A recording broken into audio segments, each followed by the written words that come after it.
Hi, my name is Carly Lear. For my lesson on moral development, I will be teaching Alaya. She is 2 years old, and I'm going to start off by just reading what my original 10 ideas were for Alaya. So number 1 was sharing. Number 2, telling the truth or taking responsibility. Number 3, courtesy for others, being courteous. Number 4, being kind. Number 5, helping her mom out. Number 6, taking turns.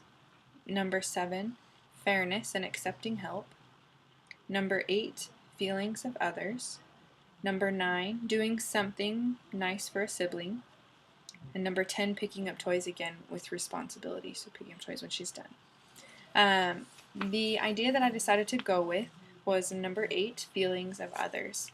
And a lot of my ideas, I realize, sound very social in nature, but according to Kohlberg's moral development stages, Alaya is very much so in the pre-conventional stage, which means that there's a lot of self-interest, or a lot of her thinking kind of circulates around this idea of what's in it for me, or what is going to benefit me.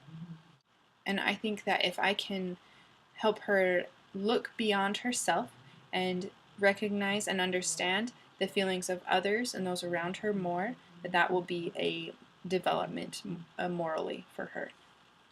So my goal for our lesson is for her to be able to understand and recognize the feelings of those around her by their facial cues. So some of the obstacles, I've watched one of the lessons with Alaya, and these were some of the obstacles that I found with her, and just knowing a little bit more about her. According to Erik Erikson's social stages, he's in the autonomy versus shame and doubt stage, but also very, very much so in the trust versus mistrust. So she has a really hard time sometimes opening up to those that she doesn't know. She has very high trait anxiety at times, so she gets anxious very easily, and that anxiety quickly becomes debilitating, so she ducks under or hides behind one of her family members, or snuggles up behind her dad, things like that. Another thing that I noticed was the physical arrangement of where they actually have the lesson, specifically more on how many people are watching the lesson. If she's in the classroom and everybody's looking at her, there's not much chance that she's going to be saying anything. She is very shy that way, and it creates a lot of anxiety. It's a high state anxiety for her. Also, where she's so young, her individual physical state plays a much bigger part, and is much more apparent, I guess you could say. So if she woke up early from a nap and is grumpy, that's going to come out a lot more when we're having our lesson than it would for one of the older children. So that's something to be aware of.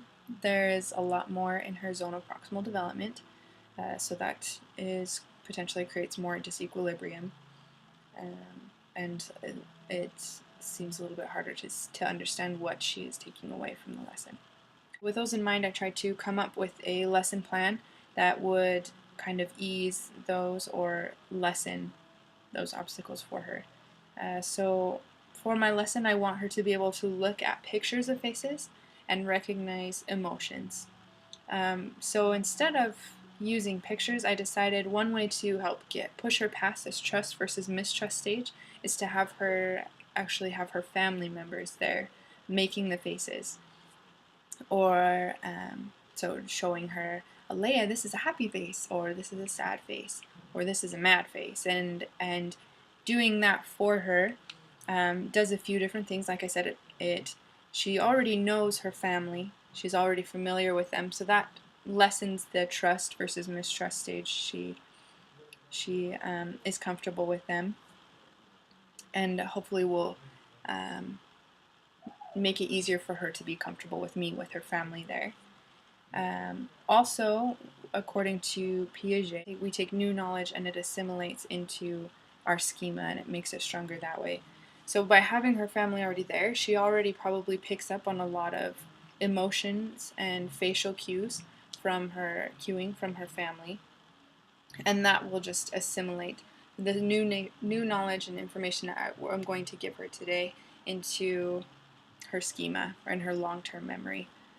And then the second part that I want to do is have her be mimicking the faces. So have her make the faces as well. And have us say, Alaya, show us a happy face. Show us a sad face. And that will do a few things for her. It'll strengthen her psychomotor domain a lot by her practicing that. But then also it is firing several different areas of her brain all at the same time. Her occipital lobe, as she sees us making the face, her temporal lobe, as we tell her, she hears us as we say, this is what a happy face is. And then also her parietal and her frontal lobes, as she understands what we're saying and then mimics that back to us, or shows us what that is too. By having her family there, and then also by having her mimic the faces as well, or to copy us, that will strengthen her a lot more and help her and remember, and then also make her much more comfortable during the lesson. I will be able to effectively teach her and move her from this pre-conventional idea of thinking to recognizing others' feelings and to recognizing when someone else is feeling a different emotion that way.